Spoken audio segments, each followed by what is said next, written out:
Brief introduction to Part 1. For 10 years, Lyra lived in shadows, pretending to be a mute servant girl, to hide her true identity as heir to the Northern Crescent Pack. Her grandmother's warning and silver pendant were all that remained of her heritage. During a pack celebration, the Alpha King Kieran noticed her and, sensing her secret, brought her to his palace of Black Crest.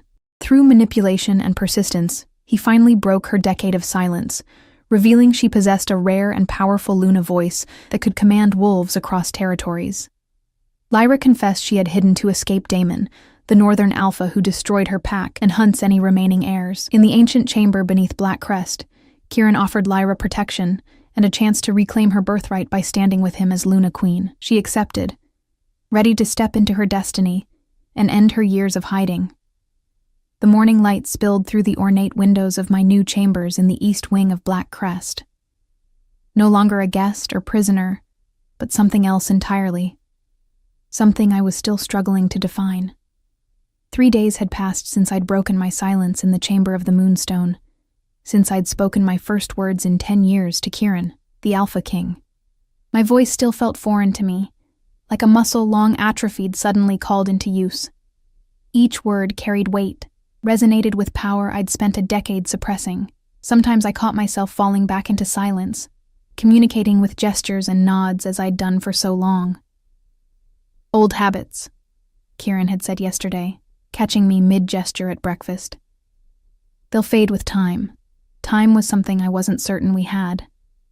Daemon, the Northern Alpha who destroyed my pack and hunted my bloodline, had been at that celebration. He'd seen me, even if he hadn't recognized the servant girl as the missing heir to the Northern Crescent Pack. I touched the silver pendant at my throat, the wolf howling at the crescent moon, my grandmother's final gift, a reminder of who I was meant to be.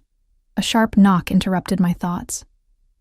"Enter," I said, still marveling at the sound of my own voice. Helena, Kieran's austere housekeeper, appeared in the doorway. Her silver-streaked hair pulled back in its usual severe bun, her expression carefully neutral. "His Majesty requests your presence in the training grounds," she said, her eyes flickering briefly to the pendant at my throat. Immediately. Training grounds? A flutter of anxiety swept through me.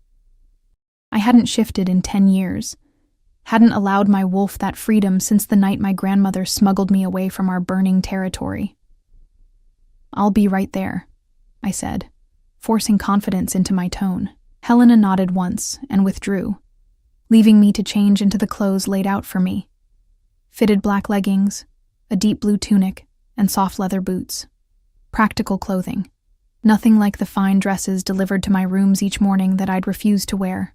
The corridors of Black Crest were still a labyrinth to me, but I was learning. Left at the portrait gallery, down the grand staircase, through the western hall with its ceiling of painted stars. The palace staff watched me from the corners of their eyes as I passed, curious about the girl who'd arrived as a silent servant and was now being treated as something approaching royalty. The whispers followed me everywhere. Luna voice, Northern heir, the Alpha King's chosen. The training grounds were a vast expanse beyond the formal gardens, ringed by ancient pines that stretched toward the sky like sentinels. A large clearing of packed earth at the center bore the marks of countless training sessions, claw marks in the dirt, the occasional scorch of what might have been ceremonial fire. Kieran stood at the center, his back to me as I approached. He wore simple black training clothes that did nothing to diminish the aura of power that surrounded him. Even without his silver circlet, there was no mistaking him for anything but what he was. The Alpha King, ruler of all 7 territories. He turned as I approached, those storm-gray eyes finding mine immediately. Something electric passed between us, as it had since that first moment in the celebration hall. A recognition, a connection I couldn't explain and didn't entirely trust. "You came," he said, a hint of approval in his tone. Did I have a choice? The words slipped out before I could stop them, remnants of the defiance I'd cultivated in silence for years. The corner of his mouth lifted. "There's always a choice, little wolf, even when it doesn't feel like it." Around us, I realized we weren't alone. Warriors trained in pairs along the perimeter, their movements a deadly dance of claws and fangs as they shifted between human and wolf form, with practiced ease. I recognized a few faces from my arrival at the palace. Kieran's elite guard. "Why am I here?" I asked, keeping my voice low. Kieran circled me slowly, his gaze assessing. "You haven't shifted in 10 years. Your wolf is starved, caged, desperate. You can feel her, can't you? Scratching at the surface, begging for release." I could. The constant ache beneath my skin, the restlessness that never quite subsided, the dreams of running free that left me gasping in the dark. "It's not safe," I whispered. "Nothing worthwhile ever is," he countered. "But you can't reclaim your birthright as a half-self, Lyra. The Northern Crescent Pack won't follow a Luna who fears her own wolf." "The Northern Crescent Pack is shattered," I said bitterly. "Its survivors scattered or dead. Not all." His voice dropped to a murmur. "There are whispers in the eastern mountains. Wolves who still bear the crescent mark, who remember the old ways, who wait for a true Luna to call them home." Hope flared in my chest, quickly dampened by fear. Damon rules through terror, not loyalty," Kieran interrupted. "His hold is weaker than he lets the world believe. But before we can challenge him, you need to become whole again." He gestured to the clearing. "Your wolf has been patient for 10 years. It's time to let her run." Panic surged through me. "Here? Now? I can't." "You can." His voice carried the faintest hint of alpha command, not enough to force obedience, but enough to compel attention. "And you will. Unless you intend to live in fear forever." I clenched my fists, anger replacing fear. "You don't understand what it's like to lose everything, to live knowing that one wrong move, one slip of control could mean death." "Don't I?" He pulled aside the collar of his training shirt, revealing a jagged scar that ran from his collarbone down beneath the fabric, far more extensive than the facial scar I'd noticed when we first met. "I was 17 when assassins from the Southern Territories infiltrated the palace. They killed my father, my mother, my younger sister. I survived only because my wolf refused to die, refused to surrender even when my human half had given up." He released the collar, concealing the scar once more. "We all carry wounds, Lyra. The question is whether we let them define us."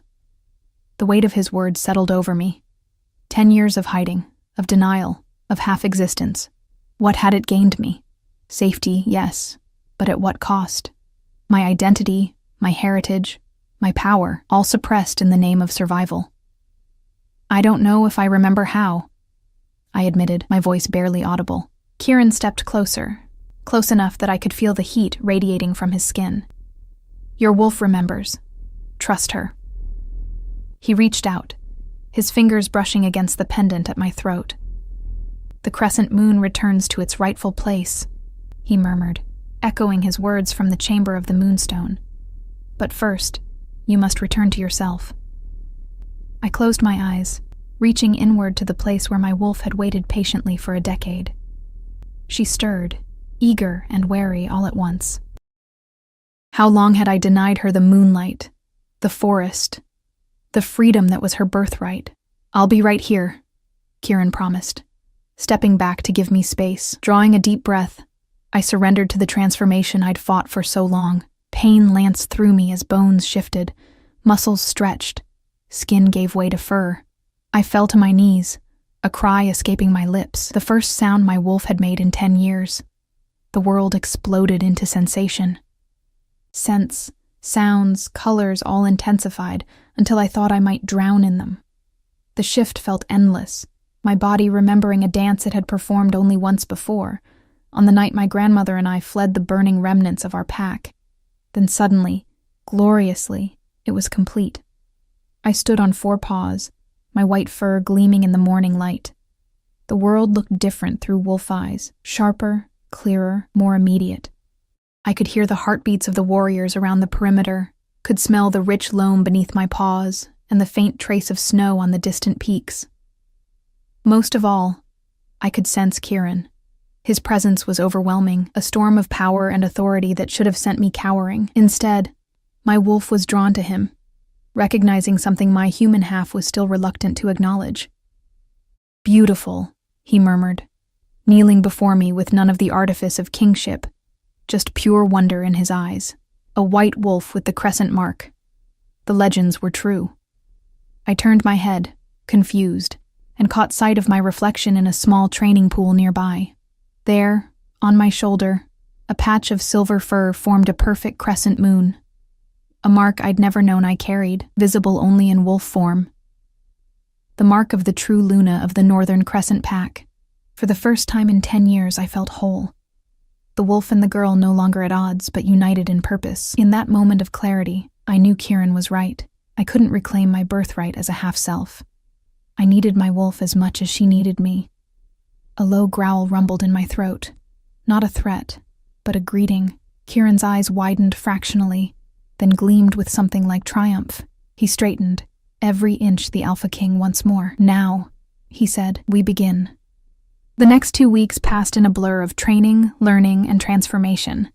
Each day, Kieran pushed me further, testing the limits of my strength, speed, and endurance in both human and wolf form. Each night, I collapsed into bed, muscles aching, mind reeling with new knowledge about the royal territory, the politics of the 7 packs, and my own abilities. My Luna voice grew stronger with use.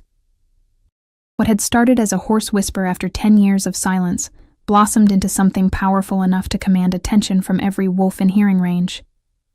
Kieran taught me to modulate it, to direct it, to infuse it with authority without relying on brute force as Alpha commands did. A Luna's power lies in harmony, not dominance, he explained one evening as we sat in his private study, ancient texts spread before us. You don't override a wolf's will, you speak to something deeper, their instincts, their connection to the moon and forest. I traced my finger over an illuminated manuscript depicting a white wolf with a silver crescent mark, an image unsettlingly similar to my own wolf form. Is that why Luna Queens are so rare? Because the voice requires a different kind of power? Kieran nodded, his expression thoughtful. Partly, but also because true Lunas are born, not made. The bloodlines were carefully protected, passed down through generations. His eyes met mine. Your grandmother was the last recognized Luna Queen. When the Northern Crescent Pack fell, many believed the bloodline lost forever. Until now, I murmured. Until now, he agreed, though Damon will do everything in his power to ensure you never take your rightful place. Damon. The Northern Alpha who had destroyed my pack, murdered countless wolves loyal to my family, and continued to hunt any remaining heirs. The threat of him loomed over everything, a shadow I couldn't escape. What exactly happened? I asked, the question that had burned inside me for years. My grandmother never told me the full story of how our pack fell, only that we had to run, had to hide. Kieran's expression darkened. Your grandmother Ara was Luna Queen to Alpha Thorn, your grandfather. They ruled the Northern Crescent Pack for nearly 30 years, one of the strongest alliances in recent memory. Their daughter, your mother, was expected to continue the bloodline, to mate with a worthy Alpha and maintain the Luna heritage. But she fell in love with a common wolf, I said, recalling fragments of what my grandmother had told me. My father. Not quite common, Kieran corrected. Your father was a warrior of the Eastern Ridge Pack, sent as an emissary to strengthen ties between the territories. A respected wolf, but not an alpha, not the political match your mother was expected to make. My fingers tightened around the pendant at my throat. They eloped rather than submit to an arranged mating, yes. And in doing so, they upset a very careful balance of power. Kieran's voice was grim. Damon was the Northern Pack's beta at the time, cousin to your grandfather and next in line if your mother produced no heirs. When she fled with your father, he saw his opportunity. He staged a coup, I guessed, the pieces falling into place. A massacre, Kieran corrected, his tone hard. He waited until the winter solstice, when the pack gathered to celebrate the longest night. He and his loyalists struck while the moon was hidden behind clouds, slaughtering anyone who wouldn't submit to his rule. Your grandfather died defending the pack lands. Your mother and father were tracked down 3 months later. I swallowed hard. And killed. Kieran's silence was confirmation enough. I closed my eyes. Grief for parents I barely remembered washing over me anew. Your grandmother escaped with you that night, he continued after a moment. By the time my father, the Alpha King before me, learned what had happened, Damon had already consolidated his power. He claimed the coup was necessary, that your grandfather had grown weak, that the Northern Pack needed stronger leadership. And the Alpha King believed him? I asked incredulously. Kieran's expression was complicated.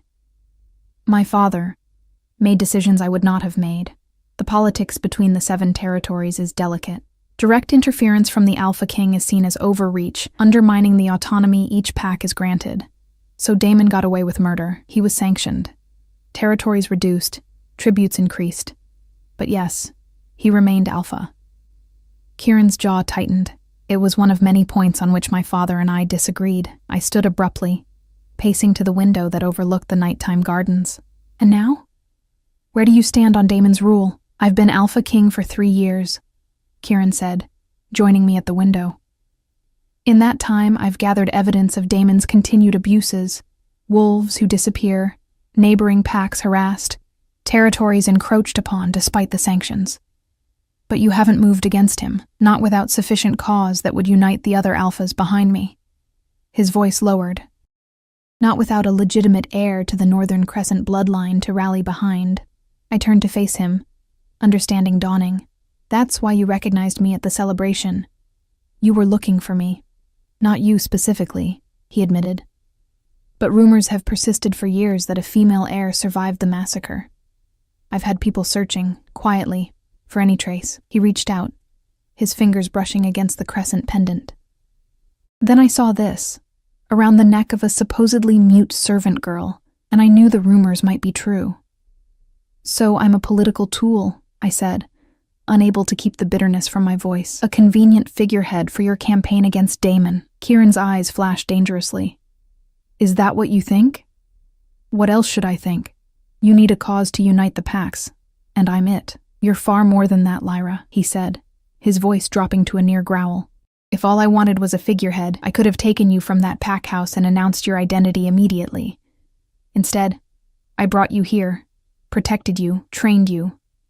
To serve your purposes, to prepare you for what's coming. His control slipped, power rolling off him in waves that made the air thicken around us.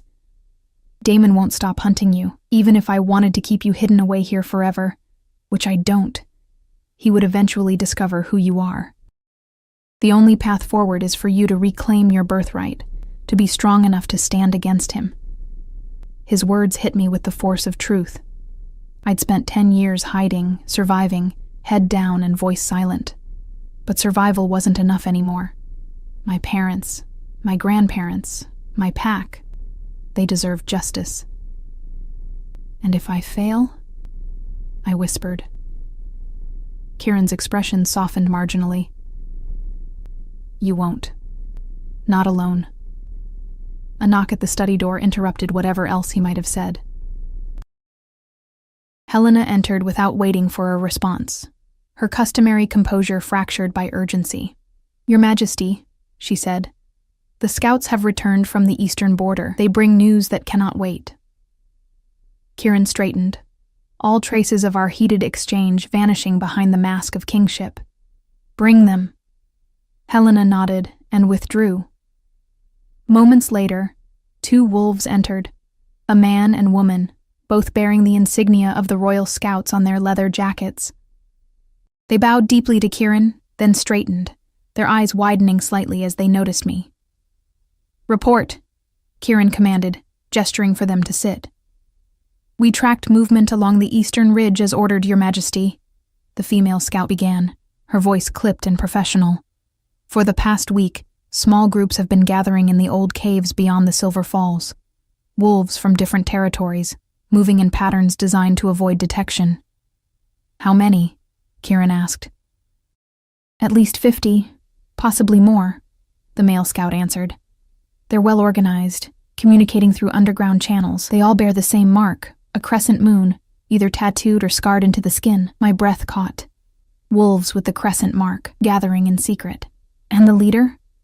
Kieran pressed, though his expression suggested he already knew the answer. The female scout hesitated. That's where it gets complicated, Your Majesty. They appear to be waiting for someone. They speak of the true heir, the Luna's return.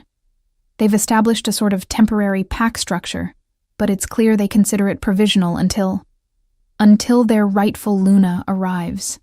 Kieran finished, his gaze shifting to me. The scouts followed his eyes, realization dawning on their faces as they took in my pendant. Is she... The male scout began, cutting himself off abruptly. She is, Kieran confirmed. Lyra of the Northern Crescent Pack.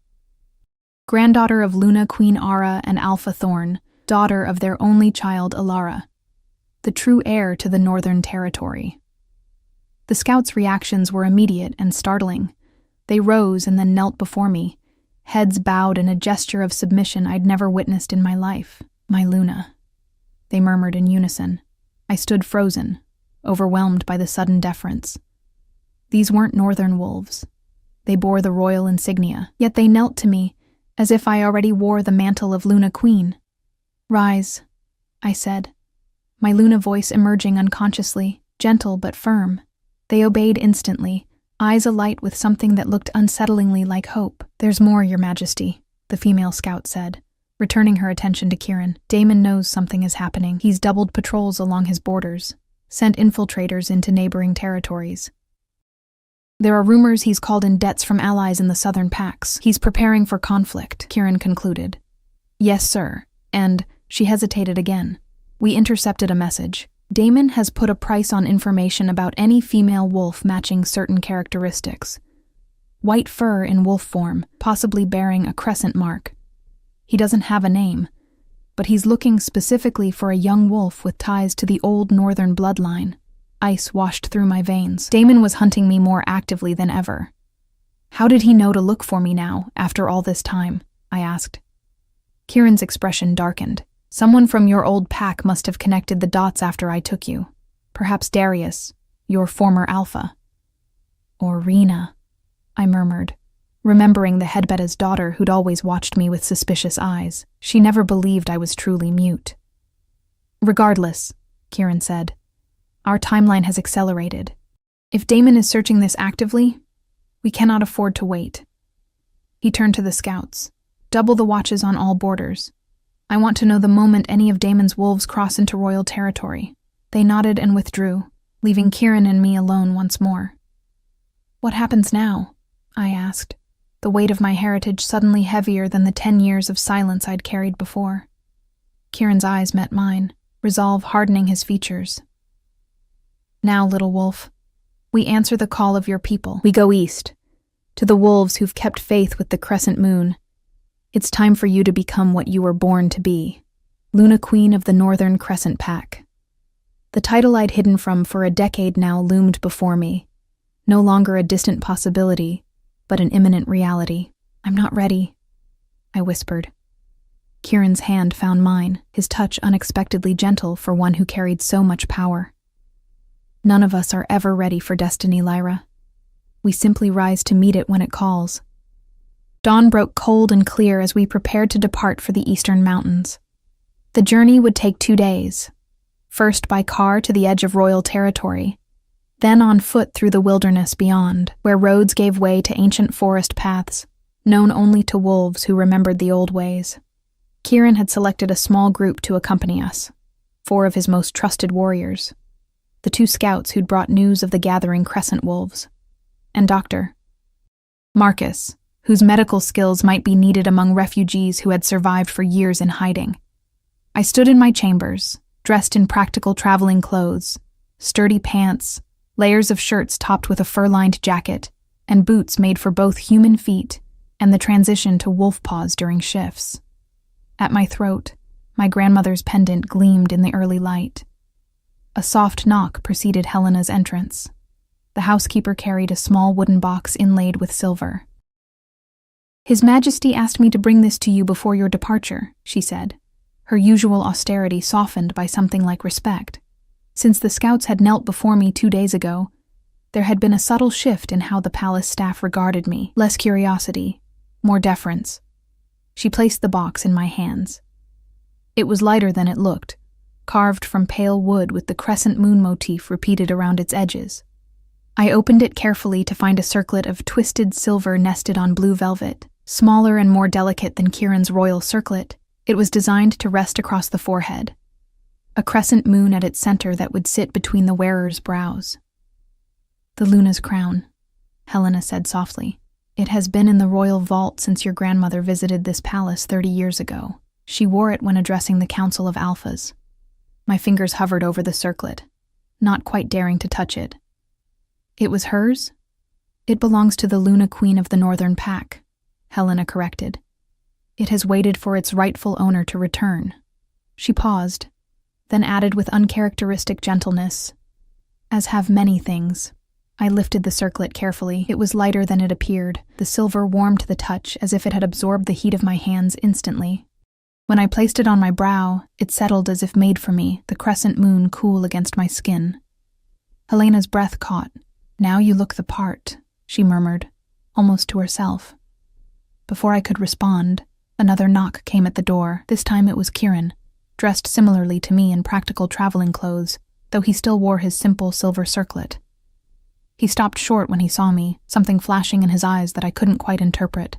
"The crown suits you," he said after a moment. "It always has, even when you didn't know it existed." Helena bowed slightly and withdrew, leaving us alone. "Are you ready?" Kieran asked. A week ago I might have said no, but my training had progressed rapidly. My wolf and I reforging the connection 10 years of separation had weakened. My Luna voice grew stronger daily, and with it, a certainty I'd never experienced before. "Yes," I said, the single syllable resonating with quiet power. His lips curved in approval. "Then let's not keep your people waiting any longer." The journey to the edge of royal territory passed in tense silence. Our convoy, 2 unmarked SUVs with dark windows, moved swiftly down mountain roads. Kieran beside me in the back seat, his warriors vigilant for any signs of threat. We spoke little, each lost in preparation for what lay ahead. By mid-afternoon, we reached the border of royal lands, marked by an ancient stone arch carved with wolves and moon phases. Beyond it stretched wild territory, a buffer zone between the organized packlands, technically under royal protection, but largely uninhabited except by lone wolves and small nomadic groups. "We continue on foot from here," Kieran announced as we exited the vehicles. "The eastern caves are a half-day's run for a wolf, longer if we encounter trouble." The shift came easier now, after days of practice. Within moments, our party had transformed. 9 wolves standing where humans had been seconds before. Kieran's wolf form was magnificent. Larger than the others, black as midnight, with eyes the same storm gray as his human form. My white fur stood out starkly against the others, the crescent mark on my shoulder visible to all. We moved as one unit, Kieran and I at the center, the others forming a protective formation around us. The forest welcomed us, ancient pines creating a cathedral of green above our heads. My wolf reveled in the freedom, in the scents and sounds of wilderness after years of confinement.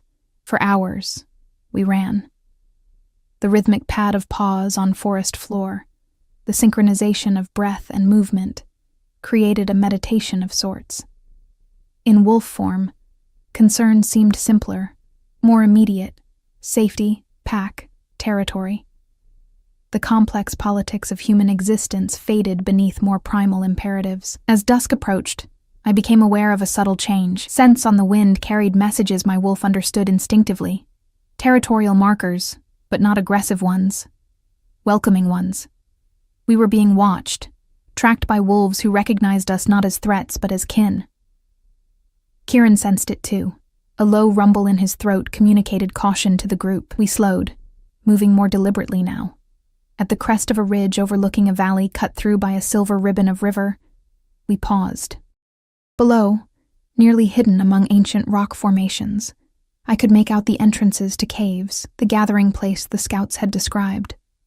A howl rose from the valley, a single wolf's voice carrying a message of greeting and question. Without conscious thought, I answered, my own howl splitting the twilight. The Luna's call, distinctive and powerful, echoed across the valley. The response was immediate and overwhelming. Dozens of howls rose in answer, a chorus of voices pledging allegiance to the crescent moon, to the Luna who had finally returned. Beside me, Kieran huffed softly, the wolf equivalent of approval. Then he led our descent into the valley, toward the wolves who had kept faith for 10 years. As we approached the caves, wolves emerged. cautious at first, then with growing confidence as they spotted my white fur, the crescent mark. They formed a pathway, heads lowered in respect, allowing us passage to the largest cave entrance where 3 wolves stood waiting. We shifted back to human form, the transformation rippling through our group. The gathered wolves did the same, revealing men and women of various ages, all bearing the crescent mark somewhere on their bodies, tattoos, scars, pendants similar to mine. The 3 who had waited at the cave entrance approached. An older man with silver-streaked hair and hard eyes that softened as they fell on me. A woman about my mother's age would have been, her face bearing a scar that ran from temple to jaw. Between them, a young man perhaps a few years older than me, with features that triggered a strange sense of familiarity. "Luna Lyra," the older man said, his voice thick with emotion. "After all this time, you know me?" I asked, startled by the recognition. "I knew your grandmother," he said. "I was captain of the Northern Guard before the fall. Thorn was my alpha and my friend." He knelt before me, fist over heart. "Garrick, at your service once more." The woman joined him in kneeling. "Elena, healer to the Northern Pack. I delivered you into this world, little Luna. I never thought I'd live to see you take your rightful place." My heart constricted at their words, at the devotion that had sustained them through years of exile and hiding. The young man remained standing, his eyes fixed on mine with an intensity that was almost unnerving. "You look like her," he said quietly. "Like your mother." "Who are you?" I asked, that strange sense of familiarity increasing. "Don't you recognize your own cousin?" A sad smile touched his lips. "Though I suppose you wouldn't. You were only 7 when we last saw each other.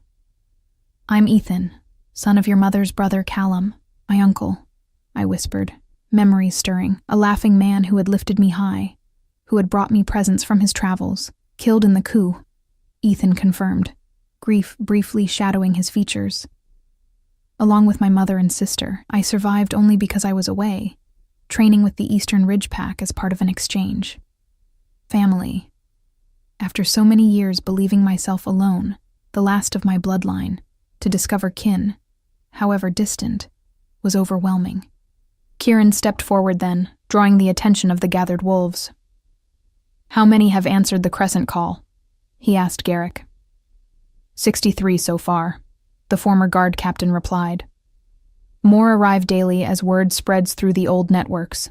Survivors of the original Northern Pack, their children, allies from neighboring territories who remember the old alliance with the Crescent Wolves." "And what of Damon?" Kieran pressed. "Has he caught wind of this gathering?" Garrick and Elena exchanged glances. "His scouts probe the borders," Elena said, "but so far, the ancient protections of these caves have kept us hidden. They were sacred grounds to the first wolf packs, warded against those with ill intent. Those protections won't hold forever," Ethan added grimly, "especially if someone betrays our location." "Can these wolves fight?" Kieran asked, his voice low enough that only those closest could hear. "Some," Garrick acknowledged. "The younger ones have training. Those of us who survived the fall have experience. But we're not an army, Your Majesty. We're refugees, survivors. You're the Northern Crescent Pack," I said, finding my voice at last. "You kept faith when all seemed lost. You remembered who you were, who we are together." My words carried across the gathering, the Luna voice infusing them with power that straightened spines and lifted chins. These were my people, wounded, scattered, but unbroken. "We need more than faith and memory to stand against Damon," Ethan cautioned, though his eyes shone with something like hope as he looked at me. "He has numbers, territory, and the support of Southern alphas who profit from his rule. He doesn't have legitimacy," Kieran countered. "Nor does he have the Alpha King's support." He turned to address the gathered wolves. "For 10 years, Damon has ruled through terror and bloodshed. He has broken pack law, violated territory boundaries, and hunted innocent wolves whose only crime was loyalty to their true alpha.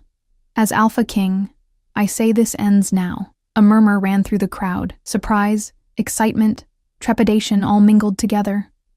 "Tonight, we rest and plan," Kieran continued. "Tomorrow we begin preparations in earnest.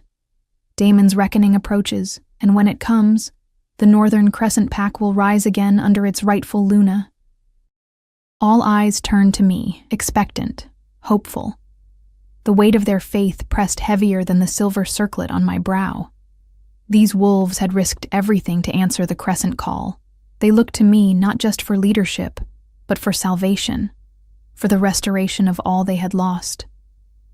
"I am not my grandmother," I said, my Luna voice carrying to every ear. "Nor my mother, nor my grandfather. I have lived in shadows while you kept the faith in daylight. I have been silent while you spoke the truth of what was stolen from us."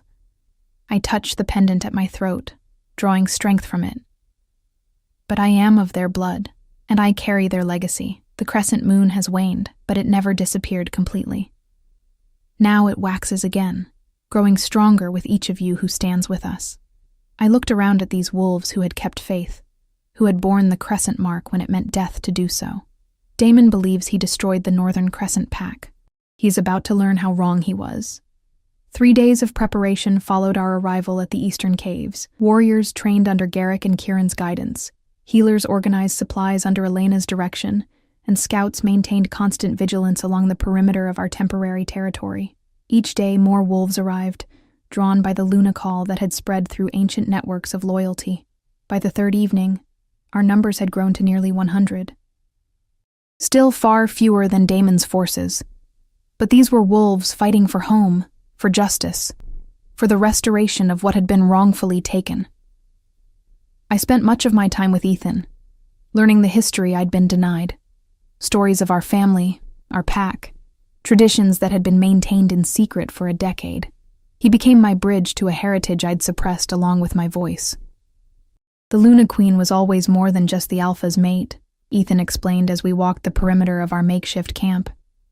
"She was the heart of the pack, the connection to our deeper nature, to the moon itself.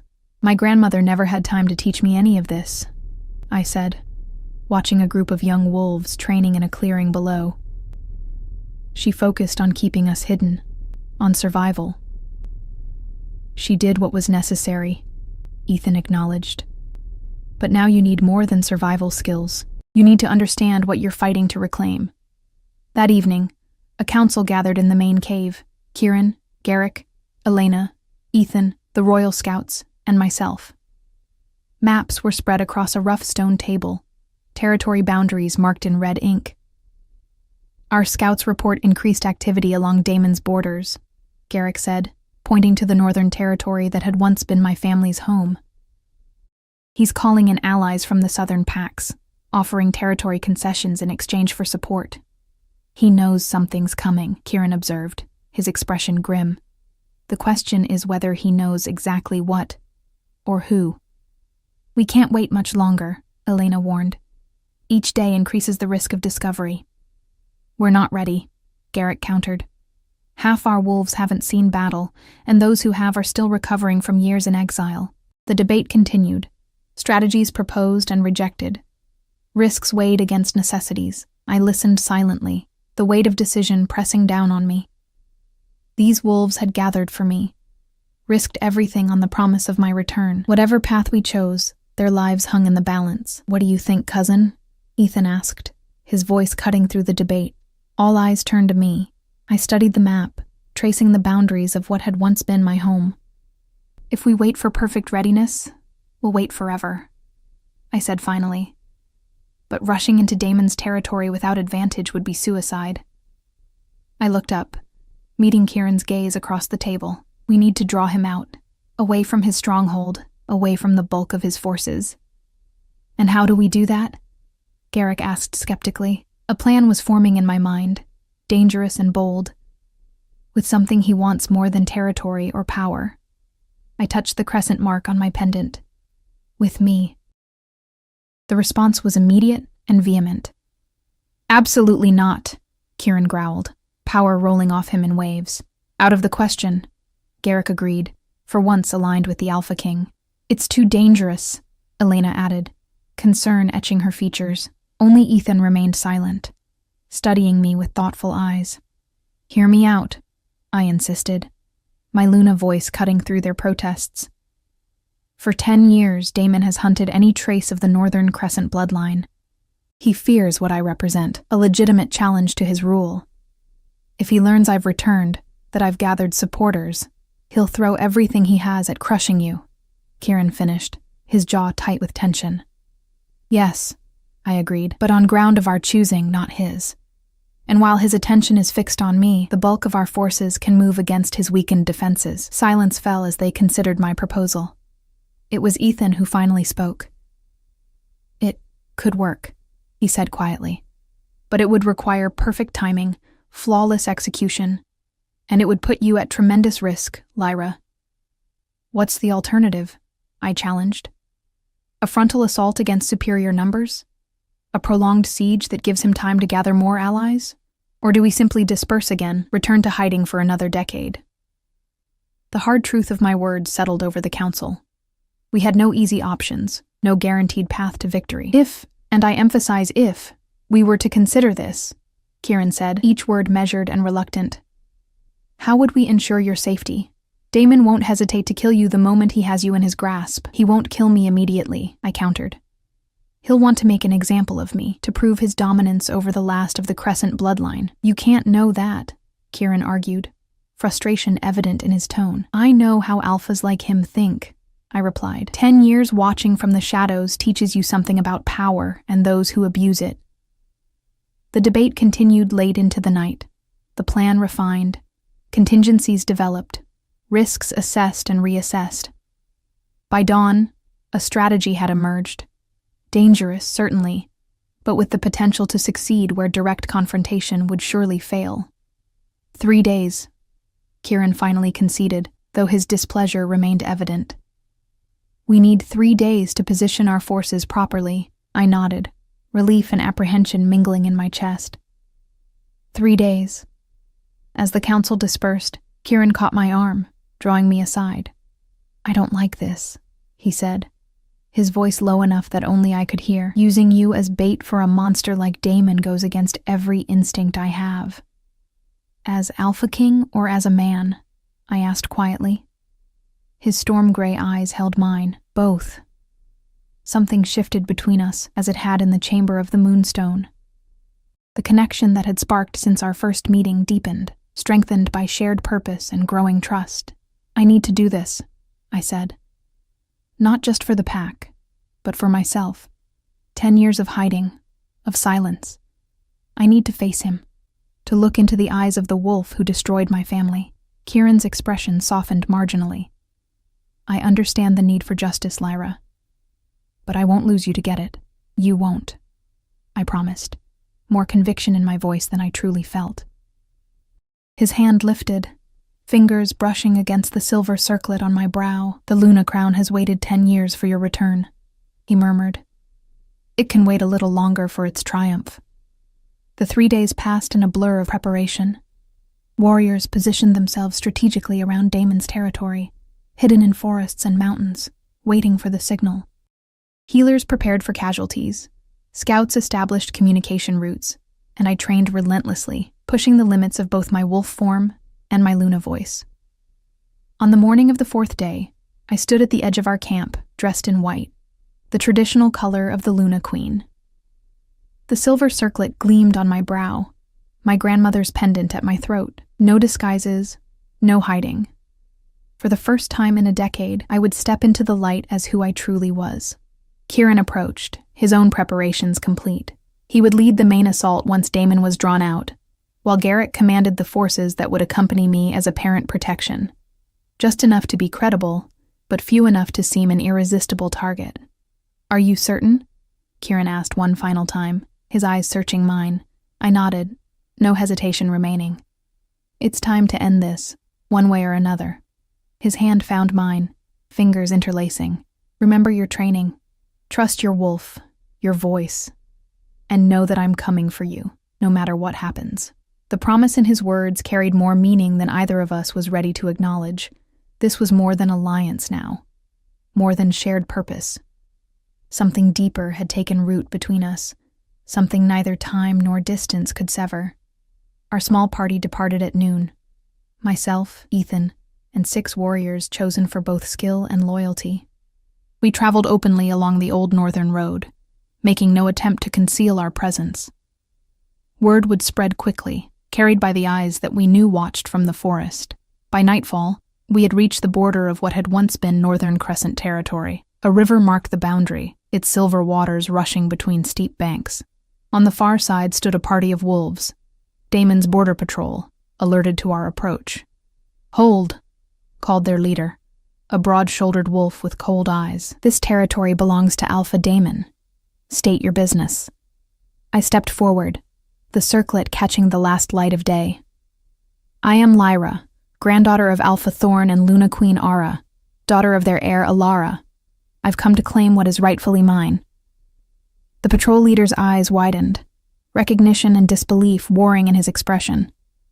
"The northern bloodline was extinguished," he said, but uncertainty had crept into his voice. "Clearly not," Ethan replied coldly, stepping to my side. "Inform your Alpha that the true heir has returned. The Northern Crescent Pack rises again." The patrol conferred hurriedly, then 2 members broke away, racing toward the heart of the territory, toward Damon. The trap was set. "He'll come himself," I said quietly to Ethan as we made camp just beyond the border. "His pride won't allow anything else." "And when he does?" Ethan asked, checking his weapons with practiced ease. "We give him exactly what he expects, an overconfident heir with minimal protection, ready to be crushed." I smiled thinly. "Until we don't." Dawn broke misty and cold, the forest eerily silent around our camp. The birds had stopped singing, the small creatures of the underbrush gone still, nature itself holding its breath in anticipation.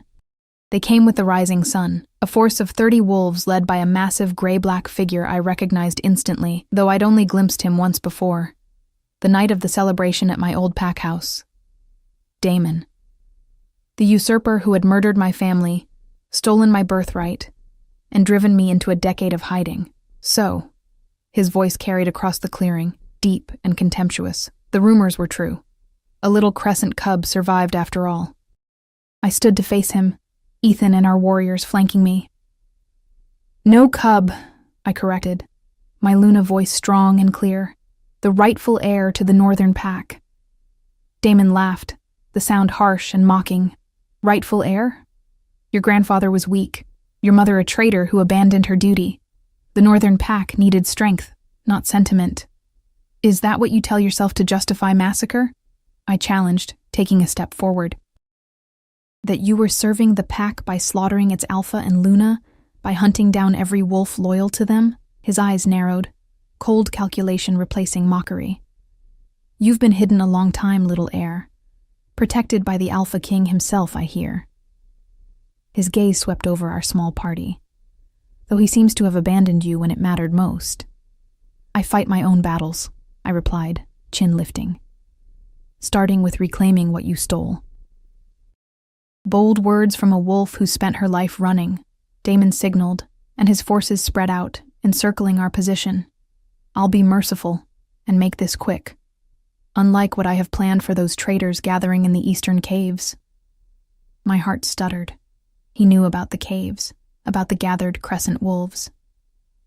"Yes," he said, reading my expression with cruel satisfaction. "Did you think your little rebellion went unnoticed?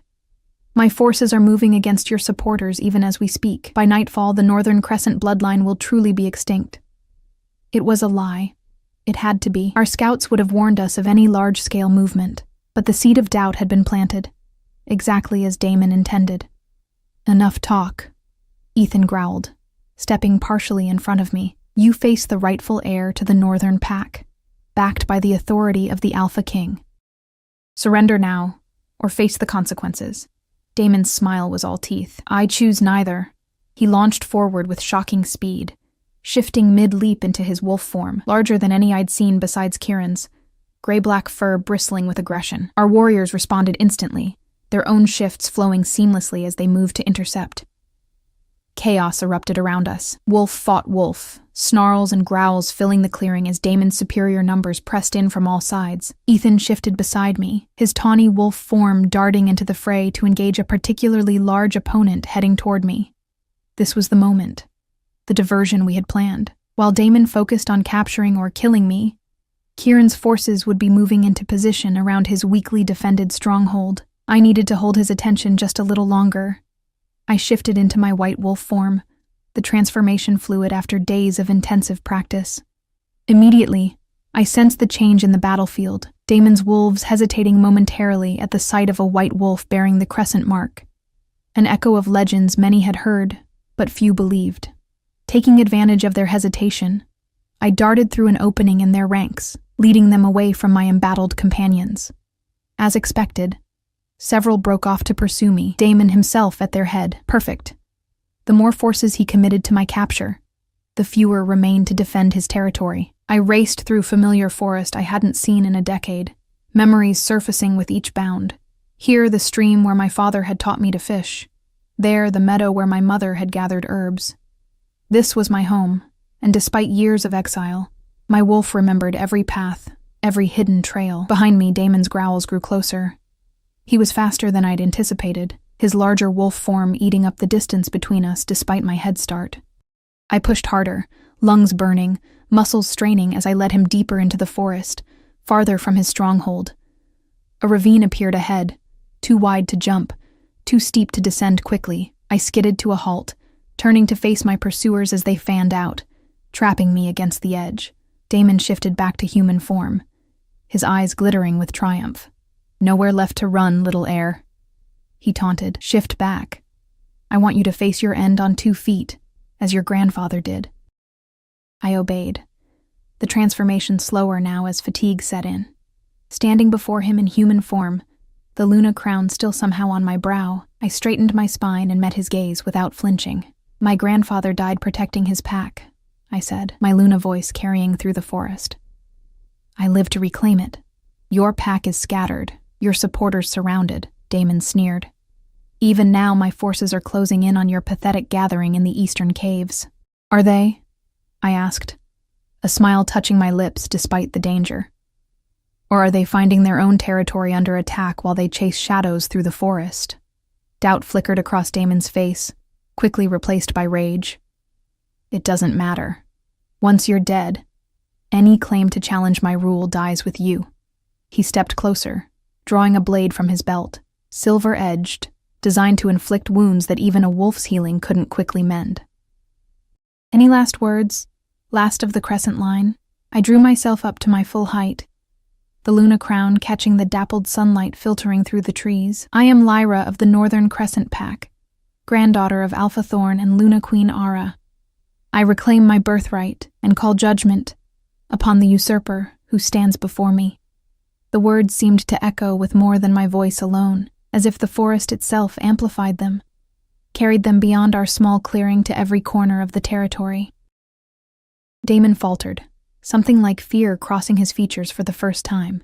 "Fancy words won't save you," he growled, raising the blade. A howl split the air, not from any of the wolves present, but from deeper in the forest.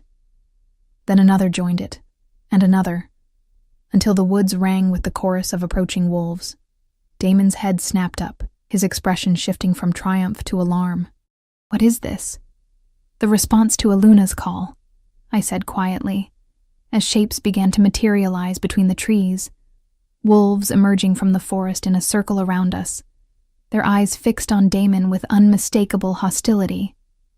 Leading them was a midnight black wolf larger than all others, Kieran. The plan had worked perfectly. While Damon pursued me with his elite guard, Kieran's forces had swept through the territory, overwhelming the weakened defenses of his stronghold.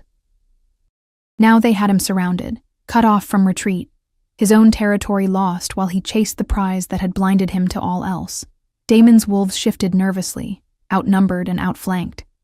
Some began to back away, self-preservation overriding loyalty to an alpha who had led them into trap. "Hold," Damon commanded, but the alpha power in his voice had diminished, weakened by the presence of the Alpha King and the rightful Luna heir standing united against him. Kieran shifted to human form, his silver circlet gleaming in his dark hair, power radiating from him in palpable waves. "Damon of the Northern Territory," he said, his voice carrying the full weight of his authority as Alpha King. "You stand accused of usurpation, of the murder of Alpha Thorn and Luna Queen Ara. of the persecution of innocent wolves loyal to the Crescent bloodline. How do you answer? I did what was necessary for the pack, Damon snarled, desperation edging his defiance now. Thorn was weak. His daughter refused her duty. The Northern Pack would have fallen without strong leadership. That wasn't your decision to make, I said, stepping forward. The pack had a rightful heir. You chose massacre over loyalty. The choice is now yours, Kieran continued. Submit to the judgment of the Pack Council or face challenge here and now. Damon's eyes darted between us, calculating his chances. His forces were deserting him, melting back into the forest as they recognized their alpha's impending fall. But surrender meant public humiliation, trial before the Council of Alphas, execution for his crimes. With a roar of rage, he lunged toward me, silver blade raised for a killing stroke. But I was ready. 10 years of suppressed anger, grief, and determination exploding in a surge of power as I shifted faster than I ever had before. My wolf met his attack head-on, teeth finding his forearm, forcing the blade away. We tumbled together, human and wolf locked in mortal combat. Blood, his or mine, I couldn't tell, stained my white fur as we rolled across the forest floor. For all his size and strength, Damon fought with the desperation of one who knew defeat meant death. But I fought with the accumulated rage of a decade, with the collective memory of every wolf who had suffered under his rule. When the opening came, I took it without hesitation. My jaws closed around his throat, teeth breaking skin, the metallic taste of blood filling my mouth. One bite, one moment of decision. Justice or mercy, vengeance or a new beginning. Around us, the forest fell silent, wolves from both sides watching as the fate of the Northern Territory hung in the balance. I released him, stepping back as he collapsed to the ground, hand clutching his wounded throat. Not a killing bite. He would live, but the scar would remain forever, a mark of defeat visible to every wolf who saw him. Shifting back to human form, I stood over him, the Luna crown steady on my brow. I am not you, I said, my voice carrying to every ear in the clearing. The Northern Crescent Pack does not rule through fear and bloodshed. Your life is spared, but your rule is ended. Kieran stepped forward, guards moving to secure Damon. By authority of the Alpha King, Damon is stripped of rank and territory. He will be held for judgment by the Council of Alphas, to answer for his crimes against the Northern Pack and violations of wolf law. As Damon was led away, defeated and diminished, the wolves of the forest began to approach cautiously. Some had served Damon, others had hidden their loyalty to the crescent moon, waiting for this day. All looked to me now, uncertainty and hope mingling in their expressions. I stood in the clearing where my life had changed forever, the white wolf with the crescent mark who had emerged from a decade of silence to reclaim her birthright. The Luna Queen returning to her pack. The Northern Crescent Pack rises again, I called, my Luna voice carrying through the trees, across streams and meadows, to every corner of the territory, not through conquest or cruelty, but through justice and restoration. Those who wish to join us in rebuilding what was broken, step forward. Those who cannot accept the return of the crescent moon are free to seek their path elsewhere. One by one, then in groups, wolves approached, some kneeling in submission, others simply inclining their heads in respect. Among them came familiar faces. Ethan, bloodied but triumphant. Garrick, leading a contingent of warriors from the eastern caves. Elena, already tending to the wounded. And beside me stood Kieran, the Alpha King who had recognized the silent servant girl as the heir to a legacy thought lost, who had given me back my voice, my wolf, my heritage. The crescent has returned to the north, he said, his voice pitched for my ears alone. As it was meant to be. In the days that followed, we began the long process of rebuilding. The northern stronghold, my ancestral home, was reclaimed, its dark memories gradually replaced with new beginnings. Wolves who had scattered across the territories returned, bringing with them stories of survival, of keeping faith through the darkest times. A month after Damon's defeat, the Council of Alphas convened at Black Crest to witness two historic events. The first was Damon's formal judgment, stripped of rank, exiled from all 7 territories, a fate many considered worse than death for a wolf who had once ruled through fear. The second was my official recognition as Luna Queen of the restored Northern Crescent Pack. In the grand hall where alphas and their representatives gathered, I stood before Kieran as he placed the Luna crown upon my brow. Not as a temporary symbol, but as my rightful inheritance. The crescent returns to its rightful place, he declared, the traditional words carrying new meaning for both of us. That night, as celebration continued in the halls of Black Crest, Kieran and I slipped away to the moonstone chamber beneath the palace. The crystal glowed softly in the darkness, responding to our presence. "What happens now?" I asked, echoing the question I'd posed weeks earlier, when the path ahead had seemed impossible. Kieran's fingers intertwined with mine, that electric connection between us stronger than ever. "Now, the hard part begins," he said honestly. "Rebuilding a pack, healing old wounds, establishing your rule. And us?" I asked. The question that had hung unspoken between us through battle and victory. His storm-gray eyes held mine.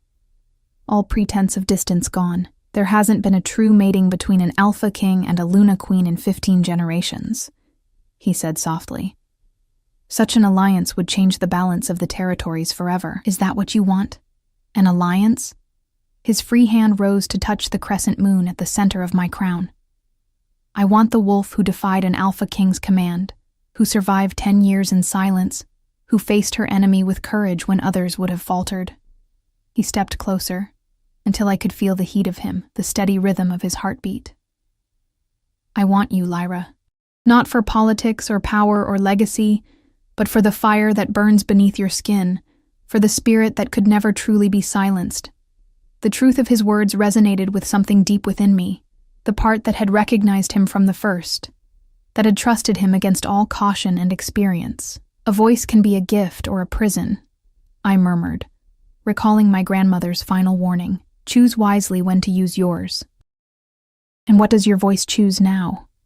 Kieran asked, his eyes never leaving mine. In answer, I closed the distance between us, my lips finding his in a kiss that felt inevitable, as if 10 years of silence had been leading to this moment of perfect understanding. The Luna and the Alpha King, the crescent moon and the midnight wolf, finally aligned as they were meant to be. "I choose to never be silent again," I whispered against his lips. "I choose to stand beside you, not behind you. I choose a future where the Northern Crescent Pack rises stronger than before, where no wolf lives in fear of speaking truth to power."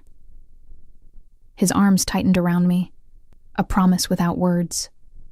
Whatever came next, the challenges of rebuilding, the politics of the territories, the inevitable conflicts that would test our resolve, we would face it together, the Alpha King and his Luna Queen, bound by something stronger than tradition or duty. The White Wolf had found her voice at last, and the crescent moon was rising once more over the Northern Territory, its light a beacon of hope for all who had kept faith through the darkness.